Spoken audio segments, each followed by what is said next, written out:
Um dos elementos mais marcantes e chamativos do futebol é a rivalidade. Existem milhares de clássicos pelo mundo, mas alguns se destacam e se tornam conhecidos em todos os cantos. Há, por exemplo, aqueles clássicos que são determinados por fatores políticos e sociais. Tem também os que surgem por razões geográficas e se tornam maiores com o tempo. E claro, no meio de tudo isso, infelizmente, também rola muita confusão. No vídeo de hoje, vamos te apresentar a história de 3 das maiores rivalidades do futebol. E aí pessoal, beleza? Meu nome é Bruno Fabio, esse daqui é o Planeta Novo e se você não é inscrito no canal, vai se inscrever agora e deixar o seu like para ajudar a gente. No vídeo de hoje, a gente vai falar sobre as maiores rivalidades do futebol e hoje eu tô aqui não com a presença de uma pessoa, mas de 2 pessoas, olha só, já começa diferente. Estou com o Diego Black e Lucas Filos. E aí, Diego Black e Lucas Filos? E aí? Beleza? E aí, Fabio? E aí, galera? Tudo certo com vocês? Aí, ó. Como é que estamos? Olha só! Enquanto... Não, pera aí, calma aí, aguenta aí, editor. Tá. Por enquanto, vem no padrão. Coloca só a voz dos meninos. A voz, só a voz. Agora, em 3, 2, 1, pronto, aí. Aí! O que temos aqui? Ó os meninões. Aí, ó. Na verdade, cantou. Tentando aparecer aqui, né? A galera pedia essa câmerazinha do outro lado, né? E agora a gente tem a câmera, né? A Não câmera... é qualquer câmera. Não é qualquer câmera, é uma câmera importante. Olha É a isso. câmera Stake. Quem é a Stake? A Stake, pra quem não conhece, é a nossa nova patrocinadora. A Stake é uma das maiores casas de apostas do mundo, isso a gente pode afirmar com certeza. Pra você que ainda não conhece a Stake, não tem problema, a gente vai mostrar algumas das pessoas que estão fechadas com a Stake, como por exemplo o Gabigol. O Gabigol é fechado com a Stake, aqui ó. E além do Gabigol, a gente tem o Drake, por exemplo. Aí, Phil, você que canta em inglês aí. Canta um pouquinho pra nós. 21. Can you do some for me? Vai, Diego. Tem o Drake, que também é fechado com a Stake. Você já deve ter visto o Drake em algum momento jogando e tal. Sim. É lá na Stake. Tem o Everton, que joga a Premier League, que tem lá a Stake. A Fórmula 1 também tem lá uma equipe com a Stake. Olha então, só. ela tá em grandes eventos. Ela não aparece muito, assim, realmente, com várias pessoas e tudo mais, porque ela fecha com uma galera mais exclusiva. E por isso a gente tá muito feliz dela ter fechado com a gente aqui do Planeta Novo. Gostei de ouvir essa palavra exclusivo. Isso aí é algo bom, é algo importante. Então, quem for conhecer a Stake através do Planeta Novo, vai poder inclusive usar um bônus, que é o bônus aqui. É um bônus que te dá 200% de aumento aí no início. Se você vai fazer então o primeiro depósito usando nosso cupom, que é o cupom Planeta Novo, você vai ganhar esse bônus. E vai lembrar que esse bônus tem ali aqueles, né? Pra poder sacar depois tem que bater uma meta e tudo mais. Se você quiser também, dá pra colocar, não colocar o bônus e jogar lá. Vai lembrar também que quem quiser participar lá dos jogos, quem quiser se divertir através da Stake, né? Tem que ser maior de idade, tem que ter responsabilidade e colocar os documentos lá certinho, obviamente. Colocou tudo certinho, tá tudo certinho, você ganhou, você consegue sacar facilmente. Vai lembrar que a Stake é uma empresa aí, uma empresa que é lá da Austrália, que trabalha pro mundo todo e que aos poucos a gente vai trazendo cada vez mais aqui no canal pra vocês, beleza?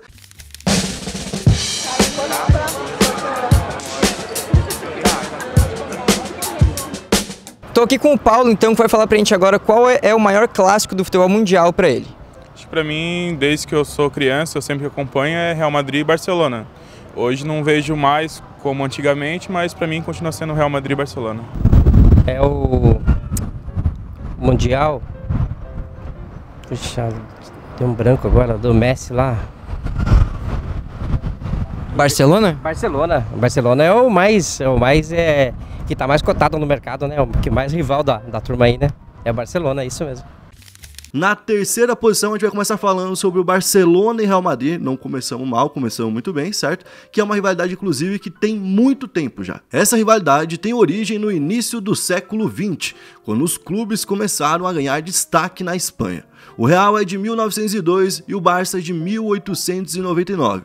E os primeiros confrontos não tinham tanta rivalidade e nem peso. Um ponto de virada foi durante a ditadura de Miguel Rivera entre 1923 e 1930, quando o governo tentou promover uma oposição maior a identidades regionais como a da Catalunha. Nesse período, segundo o ponto de vista do Barça, o Real, com o apoio do governo, teve recursos que ajudaram o clube a crescer. Então, Real e Barcelona começam com uma treta lá há quase 100 anos, né, praticamente, numa época de um governo ditatorial dentro da Espanha, que se aproximou, estreitou laços com o time do Real Madrid, e como a gente falou, no ponto de vista catalão, ou de quem torce ali pro Barcelona, né, eles creem que isso aqui foi fundamental pro Real Madrid ter o tamanho que tem hoje, ser um time com tantas taças, inclusive. Em 1936, então, aconteceu a primeira decisão entre os dois times na Copa do Rei, e o Real ganhou por 2-1 e o jogo foi simbólico. Foi o último jogo antes da Guerra Civil Espanhola que pararia o futebol do país por 3 anos. Então a Espanha ficou com o futebol parado por 3 anos, né? Inclusive teve outros momentos na história do futebol que teve que parar por conta de guerra, né? A gente não teve Copa durante 2 vezes, né? Que inclusive tem essa é a Copa que a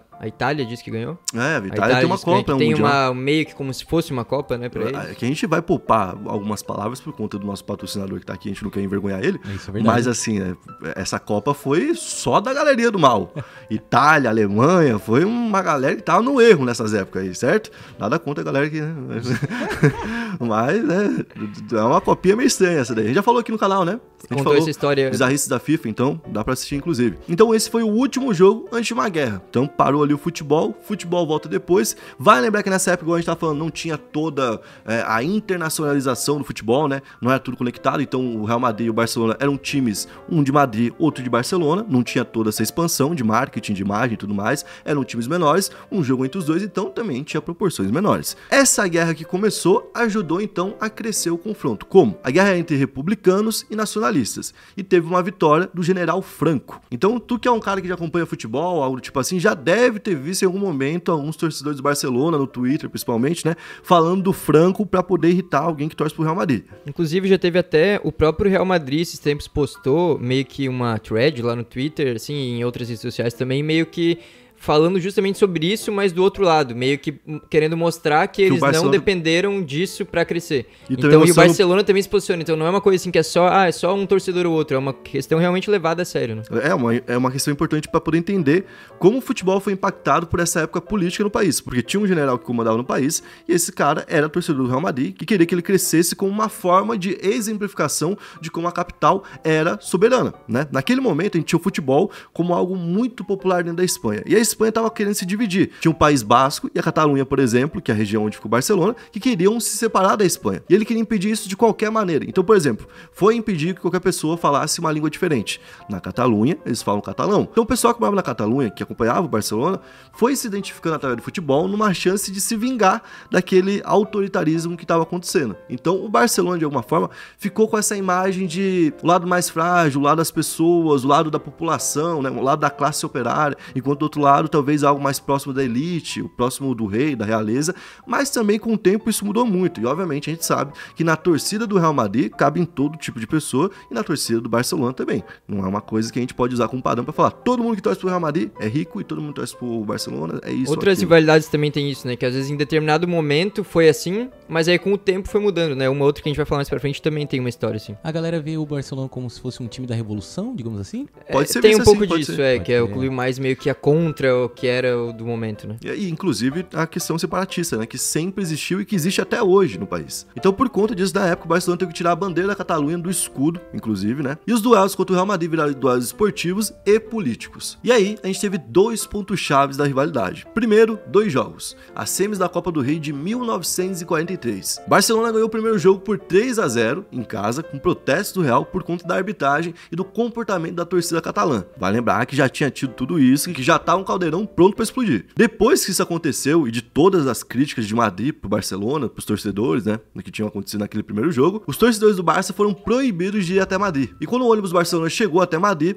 ele foi apedrejado na saída do hotel pelos madrilenhos. Então, tipo, tava um clima muito hostil, que em outros jogos, inclusive, mais recentemente, talvez fosse motivo para cancelar o jogo, né? Quando eles foram pro campo para fazer aquele aquecimento, né, já foi motivo para atacarem moeda, objeto, todo tipo de coisa em cima dos caras do Barcelona. Inclusive, os torcedores do Real gritavam separatistas, separatistas, como uma forma de ofensa. Naquele momento, o goleiro não podia chegar perto da linha do gol porque levaria pedrada. Então, todo mundo se perguntou, ué, como é que vai começar esse jogo, né? Pra vocês terem uma ideia, as autoridades foram até o vestiário do Barcelona e falaram, a gente não garante para vocês a segurança durante o jogo. Pode acontecer alguma coisa. O juiz não tava nem aí, talvez por conta da pressão do Real Madrid, que aconteceu depois daquele primeiro jogo, e o jogo teve que acontecer. E o Barcelona, de fato, não conseguiu jogar e levou 11-1. Nossa. Então, assim, não teve jogo, né? Não teve jogo, né? Tem um jogador catalão que falou sobre isso, Fernando Árgila, né?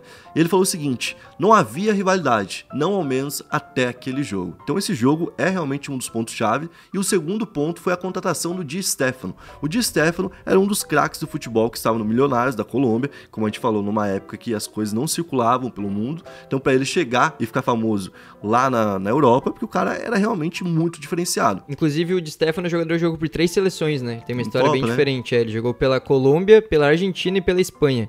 E não ganhou em nenhuma, né? Caramba. Ele perdeu Mas na era um craque do futebol. um cracaço. Ele ganhou as 5 primeiros Champions League, tá? Só pra galera poder entender mais ou menos. Então, tipo, o cara é realmente muito craque. Pô, mas pra ele jogar nessas 3 seleções diferentes, ele teve que se naturalizar nos países? Isso, foi. Ah, Ele era pode meio que crer. como a gente pode dizer, ele era como se fosse ele era o próprio espetáculo. Entendeu? Então por isso que ele ia pra cá, ia pra lá. Tinha muita briga por ele também, É, por quem tipo, ia ficar com ele. quem Igual vai teve ficar no com- caso agora do Barça Real também, né? Pode crer. Exatamente. Então, tipo, por isso, inclusive naquela época, teve uma briga, no caso dele em específico, do Barça e do Real, né? Onde os dois queriam ter ele. Chegou a dar uma briga realmente política entre os dois times, né? A FIFA teve que intervir. A FIFA, inclusive, dizem que até o Franco, né? Que também estava ainda em ativa. E depois de muita discussão, ele tinha que passar um tempo, então, no Real Madrid e um tempo no Barcelona. Ele teve que ficar um tempo em um e um tempo em outro. O Barcelona não aceitou, ele foi pro Real Madrid e ganhou 5 Champions seguidas, cara. Então, tipo, imagina o quanto que isso não foi doloroso pro torcedor do Barcelona, né? Que ficou muito tempo com isso atravessado da goela. E um tempo depois, não é que a coisa se repete? Nos anos 2000, exatamente em 2000, o Figo, ídolo do Barcelona, tava ali marcando, né, no Barcelona. Hoje a gente nem lembra, né, que o Figo passou pelo Barcelona, mas ele tava marcando o Barcelona. E ele tava descontente. E naquela época tinha um cara querendo entrar no Real Madrid com uma proposta muito ousada, um tal de Florentino Pérez, né, que é o presidente do Real Madrid. E ele prometeu, se eu for eleito presidente, eu trago o Figo pro Real Madrid. Imagina isso no Brasil. Tipo, uma rivalidade aí. O cara fala, ó, se eu for eleito presidente do Vasco, eu tiro o Gabigol do Flamengo. É um negócio, Meio que né, isso, impactante. Você fala, caraca, como assim? Vamos ver. E aí, ele foi eleito, tirou o cara, e o Figo então virou o Judas da Catalunha. No reencontro com o Camp Nou, quando ele foi jogar de volta contra o Barcelona, agora pelo Real Madrid, os quase 100 mil torcedores do Barcelona protestaram muito contra ele. Ali a gente tinha faixas com xingamentos contra ele, notas com o rosto, mostrando ele como se ele fosse mercenário, interesseiro, objetos que lançaram em direção a ele, e inclusive, em outro clássico, chegaram a lançar uma cabeça de um porco nele. Nossa senhora, mano, os caras foram além, mano. Os caras estavam com raiva. O que você acha, Gil? Você que não acompanha muito futebol, Mano. sabia que já tinham tacado a cabeça de um porco pra dentro? Não, mano, jamais pensei que os caras podiam chegar nessa audácia, digamos Nesse assim. nível, né? né? Como é que Pô, entraram com a cabeça de um porco, mano, né, dentro do isso- E não é estádio? nem no Brasil, né? Que no Brasil, às vezes, tô acostumado a ver umas coisas mais É que bizarras. se é no Brasil, falam, É só no Brasil Europa mesmo. isso não rola.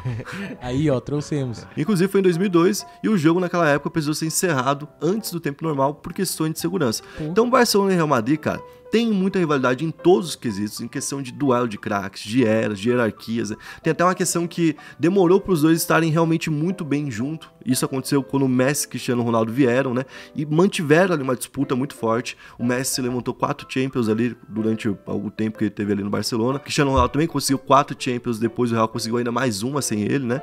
Então, são times que também ficaram memoráveis agora recentemente, numa época que é importante por conta da mudança que vem a televisão, vem tudo mais. Então, É muito mais marketing em cima desse clássico, né? talvez pra muita gente que tá vendo aqui vai falar, pô, por que que esse não é o maior clássico do mundo, né? Porque esse foi o clássico que eu vi mais gente parando pra assistir. E aí você vai ter razão. Da era moderna é o clássico que talvez tenha sido mais popular, mas pra gente ele ainda tá atrás de 2 clássicos. E na segunda posição a gente vai falar de um outro clássico. Quer tentar chutar aí, Diego Black? Pô, mano, pra mim pode ser, será Flamengo e Fluminense? Fla-Flu? Fla-Flu? Fla-Flu é um... É porque, tipo assim, ó, que nem tu falou, eu não acompanho muito futebol. Então, pra mim, Fla-Flu é muito conhecido. Mas você viu o Fla-Flu, lá fora, ele é bem visto, né? Tipo, muito grande. Aqui no Brasil, eu acho que o pessoal não costuma colocar ele... No top 3. Talvez não. Não, eu acho que a maioria não coloca Né? no top 3. Talvez entre um Bavi, Talvez um ele entre Grenal, no top 5, mas a Corinthians, maioria Palmeiras, coloca outro. um Remar. Que a gente pode até fazer também um outro vídeo, né? Maiores Tem gente rivalidades até do futebol considera- brasileiro. Tipo assim, tem também muito Flamengo e Vasco, né? Flamengo e Vasco. Então, Verdade. inclusive, tem Talvez essa... o nome Fla-Flu seja mais famoso, mas Mas o o clássico nome- Flamengo e Vasco talvez... Isso é O verdade. nome Fla-Flu é Sim, muito mas forte. O nome muito porque o forte. nome meio que parece que pega, né? Igual o Grenal, tipo. Vem o nome certinho, pegou, né? O do Corinthians e Palmeiras não tem, por exemplo, é o Derby. É, Não não acho tem muito legal um- esse nome. Mas, tá bom. Por que derby?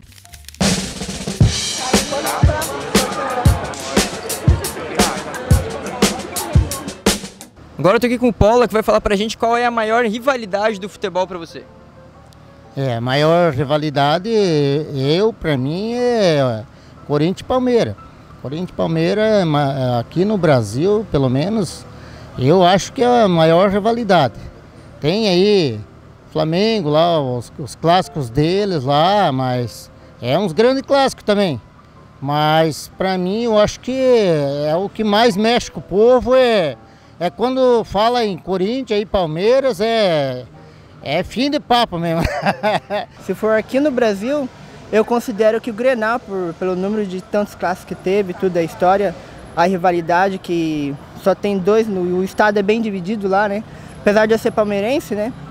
Acredito que seja o Grenal mesmo. Agora, se for levar em termos mundiais, eu acredito que pode ser o Celtic e o Rangers, por causa de toda a história por fora da linha do campo, né? A rivalidade entre protestantes, entre católicos, tudo ali certinho, né? Mas na segunda posição, a gente tem Celtic e Rangers. Nossa. Você fala, pô, a gente tava falando de Real Madrid e Barcelona. É verdade. Aí a gente vai descer pro submundo da Escócia pra poder falar de Celtic e Rangers. Mas isso aqui é uma rivalidade que envolve política e futebol, como a gente falou antes, e também religião. Nossa, Então esse tava cara ruim pra confunde. você? Agora vai envolver religião Não junto. tem como a pessoa ouvir a história do clássico e não entender o porquê que ele é colocado, né? É meio É indiscutível. um clássico que tem um nome também, Old Firm. O que tu acha? Bom nome, Bom nome? bom nome. O Celtic é um time que foi fundado pelo católico Andrew Cairns. Esse cara fundou o time durante um encontro numa igreja e por isso a torcida ali quase toda é católica. Então, inclusive, tem um peso muito católico dentro das decisões do time. E vai lembrar, tem um peso do time ter sido formado dentro de um encontro de uma igreja, né, cara? Tem uma ligação Já é um negócio eterna. muito diferente. Claro. E na visão sobre o Reino Unido e a política, eles seriam então separatistas, são caras que não querem estar juntos, parecido com o que é o Barcelona, no caso aqui então. E também eles têm ideias mais progressistas. Já o Rangers foi fundado pelos irmãos McNeil e seria o exato contrário disso. Eles seriam protestantes da religião, defendem a permanência da Escócia no Reino Unido e são conservadores. E são, então, tipo assim, são diferentes em São tudo, contra em tudo, né? inclusive no futebol, cara. Mas- Olha, eles estenderam até o último, né?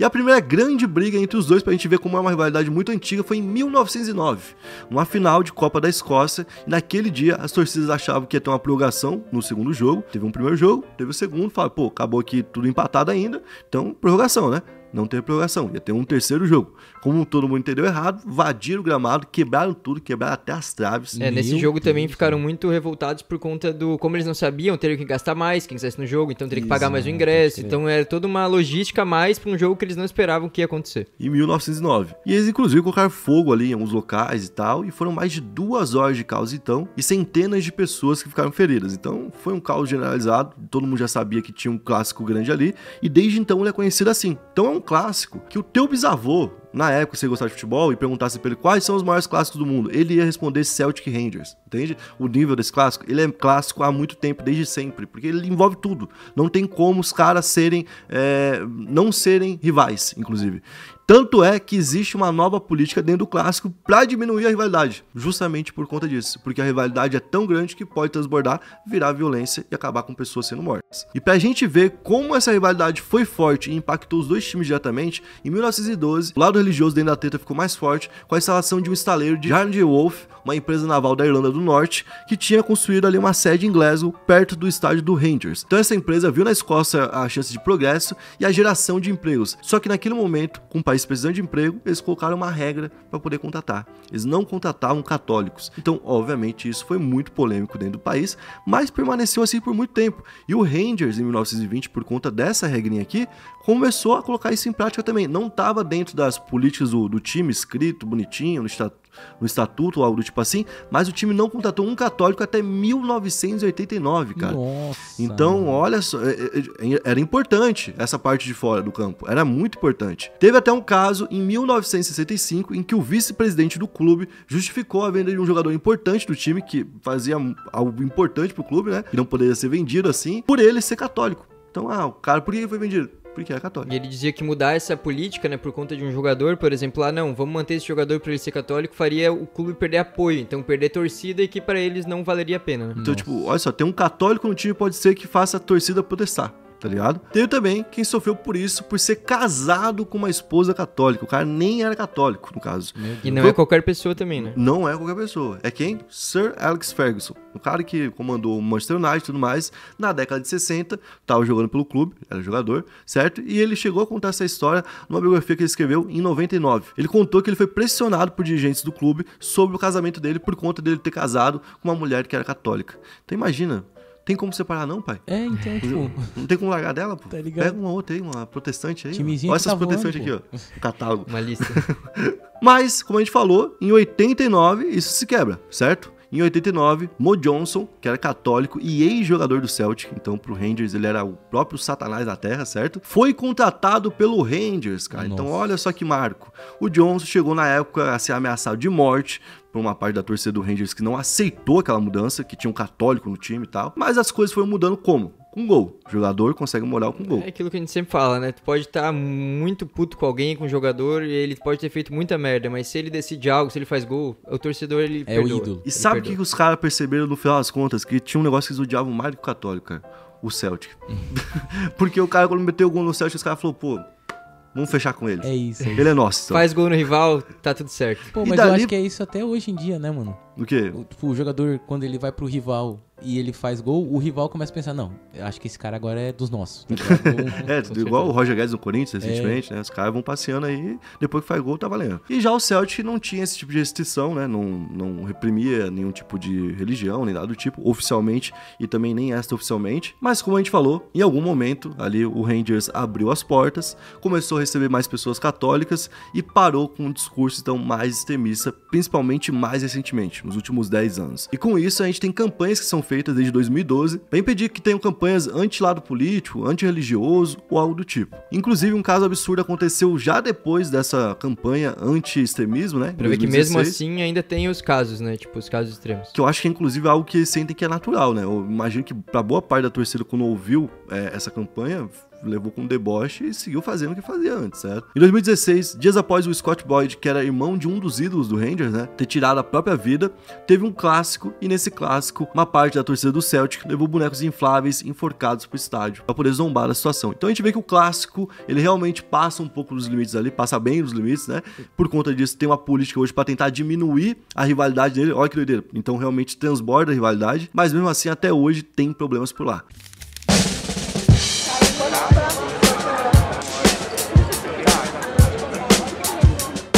Agora eu tô aqui com o Ivilério, que vai falar pra gente qual é o maior clássico do futebol mundial pra ele.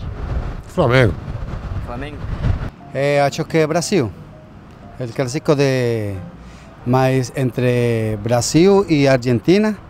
Eu acho que o clássico para mim é o Brasil, E na primeira posição, a gente vai falar sobre Boca e River. Inclusive, eu já vi algumas listas por aí de 10 coisas pra fazer antes de morrer e tal. E em algumas eu encontrei assistir um Boca e River.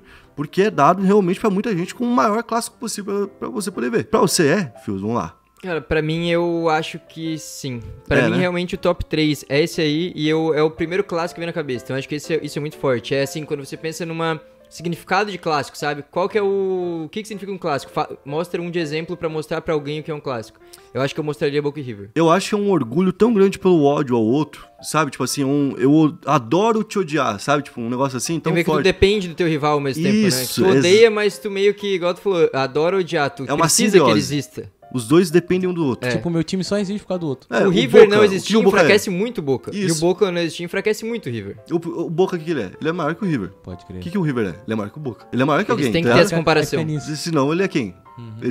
Ué. Se não é só o Independente, o Estudiantes, O tem que ter o Grenal os é meio dois, assim parece. também, né? É. Mas o Boca e River realmente é reconhecido mundialmente assim. Se você perguntar em boa parte do mundo, você vai ver muita gente respondendo esse clássico como o maior de todos. E é um clássico que existe por uma questão regional. Começou lá no bairro La Boca, que é um bairro que tem dentro de Buenos Aires. É um bairro conhecido como um bairro mais humilde e tudo mais. Os dois times vieram de lá. E depois de alguns anos, o River Plate precisou mudar de casa e se fixou lá em Belgrano na década de 1920. Belgrano fica no norte de Buenos Aires e La Boca fica no sul, então teve meio que uma divisão ali, né, de partes da cidade, e por isso a rivalidade aumentou ainda mais, é uma questão de bairro.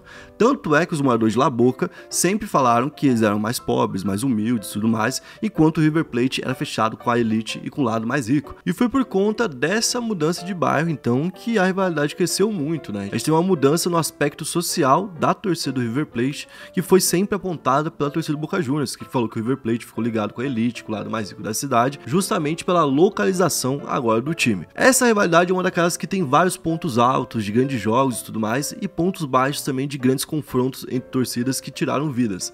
Um dos casos mais famosos foi em 68, no Monumental de Núñez, com 71 pessoas que foram prensadas contra o Portão 12 faleceram. A grande maioria das pessoas eram torcedores do Boca e outras 100 pessoas, além daquelas 71 que perderam a vida, também ficaram feridas. Então, foi um número grande de vítimas ali, né? Foi um grande desastre na Argentina. E, obviamente, que com isso vem uma onda de repressão à violência, de conscientização, de, é um clássico, é uma rivalidade, mas somos amigos, no final das contas, todos somos vizinhos, amigos e tudo mais. Não vai ser a diferença de time que vai fazer a gente tirar a vida um do outro, algo do tipo, né? E esse caso aí do Portão 12, ele é bem lembrado até hoje. Eu lembro até que quando a gente foi pra Buenos Aires, lá na Bomboneira, nos arredores, assim, tem homenagens, tem lembranças a esse caso. Então esse caso do Portão 12 é bem... ele é lembrado até os dias de hoje mesmo. E até por isso que é importante naquela época ter havido algum tipo de conscientização pra não virar uma espécie de motivo de revanche, sabe? Tipo, de tirar vidas e algo do tipo assim, né? E a gente tem casos e mais casos envolvendo River e Boca, mas em 2015, por exemplo, nas oitavas de final da Libertadores, a gente tinha tido o primeiro jogo já, onde o River havia vencido por 1-0 na ida,